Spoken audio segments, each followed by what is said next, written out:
السلام علیکم ورحمۃ اللہ وبرکاتہ۔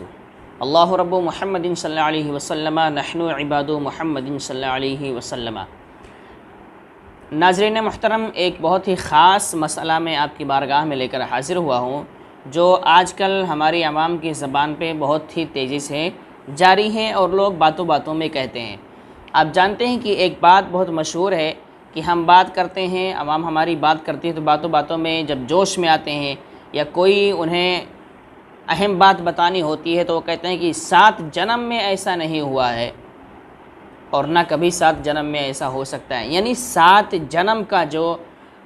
ہمارے ذہن میں موجود ہے، 7 جنم کی جو لوگ باتیں کرتے ہیں کہ 7 جنم میں کبھی نہیں ہوگا ایسا، یا 7 جنم میں ایسا کبھی نہیں ہوا ہے، تو یہ جملہ 7 جنم والا جملہ بولنا اور اس کا عقیدہ رکھنا کیسا ہے، حرام ہے، جائز ہے، ناجائز ہے، کفر ہے، کیا ہے، اسی پر میں آپ سے گفتگو کروں گا۔ یاد رکھیں کہ 7 جنم میں ایسا نہیں ہوا یا 7 جنم میں ایسا نہیں ہوگا، یہ جملہ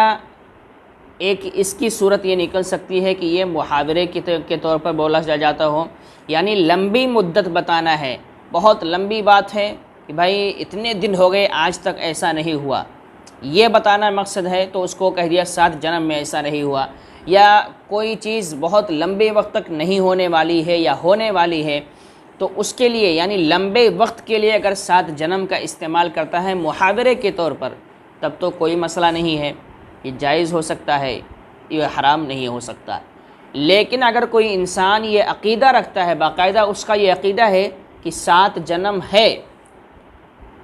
7 جنم کا مطلب ابھی ہم پیدا ہوئے، مریں گے، پھر بعد میں پیدا ہوں گے، پھر مریں گے، پھر بعد میں پیدا ہوں گے، پھر مریں گے۔ اب وہ چاہے آج کوئی مرد ہو،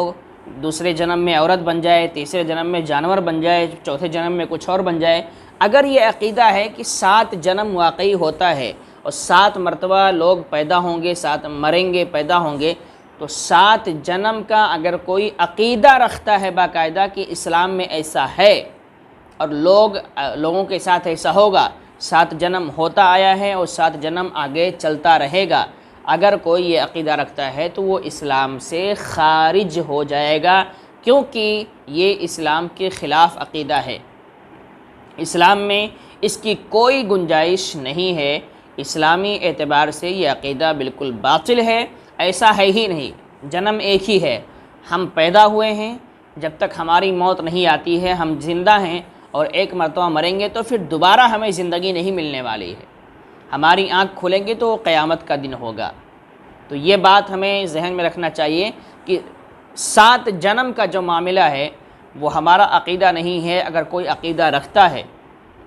اور کوئی یہ مانتا ہے کہ واقعی 7 جنم ہوتا ہے تو اسے توبہ کرنا چاہیے، اسے بچنا چاہیے، یہ کفریہ عقیدہ ہے۔ اگر کوئی یہ عقیدہ رکھتا ہے تو وہ اسلام سے خارج ہو جائے گا، وہ مسلمان نہیں رہ جائے گا۔ لہٰذا اگر کوئی ہمارے سامنے اس طرح کی باتیں کرتا ہے تو ہمیں اس سے بچنا چاہیے، اس کو سمجھانا چاہیے، اور ہمیں اپنے بارے میں یہ توجہ دینی چاہیے کہ ہم کم از کم ایسے جملے اپنی زبان پر نہ لائیں، چاہے یہ جملے ہم خود اپنی زبان سے ادا کریں، یا اگر کوئی سیریل ہے، فلم ہے، اس میں اس طرح کے جملے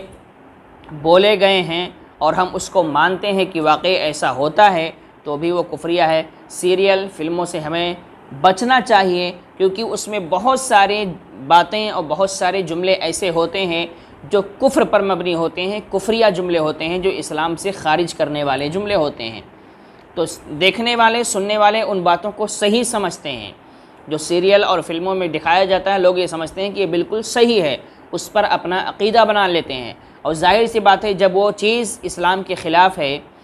کفریہ عقیدہ ہے، اور ہم اس کو دیکھ کر اس پر اپنا عقیدہ بنا لیتے ہیں کہ ایسا واقعی ہے، ایسا ہوتا ہے یا ایسا ہوگا، کفریہ عقیدے کو جب ہم اپنا عقیدہ بنا لیتے ہیں تو پھر ہمارے اوپر بھی وہی حکم نافذ ہوگا اور ہم بھی کافر ہو جائیں گے۔ اس لیے کفریہ جملوں سے ہمیں بچنا چاہیے، اور جن چیزوں میں کفریہ جملے شامل ہیں ان چیزوں سے بھی ہمیں بچنا چاہیے، جو بھی حرام چیزیں ہیں ان سے ہمیں بچنا چاہیے۔ اور 7 جنم کا جو معاملہ ہے اگر یہ محاورے کے طور پر استعمال ہوتا ہے تو بھی ہمیں اس سے بچنا چاہیے، کیونکہ اس کا غلط اثر ضرور جائے گا۔ مثال کے طور پر ہم نے عقیدہ نہیں بنایا، لیکن ایک لمبی مدت بتانے کے لیے ہم نے اپنے بچوں کے سامنے بولا کہ 7 جنم میں ایسا نہیں ہوا، یا 7 جنم میں کبھی ایسا نہیں ہوگا۔ تو ہم تو یہ جانتے ہیں کہ بھائی 7 جنم کا معاملہ ہے ہی نہیں، لیکن ہمارے بچے سنیں گے تو انہیں ایسا لگے گا کہ شاید 7 جنم ہوتا ہے تبھی یہ کہا جا رہا ہے۔ تو یہ غلط اثر ہمارے بچوں میں جائے گا، اس لیے ہمیں اور آپ کو اس سے بچنے کی بہت سخت ضرورت ہے۔ السلام علیکم ورحمۃ اللہ وبرکاتہ۔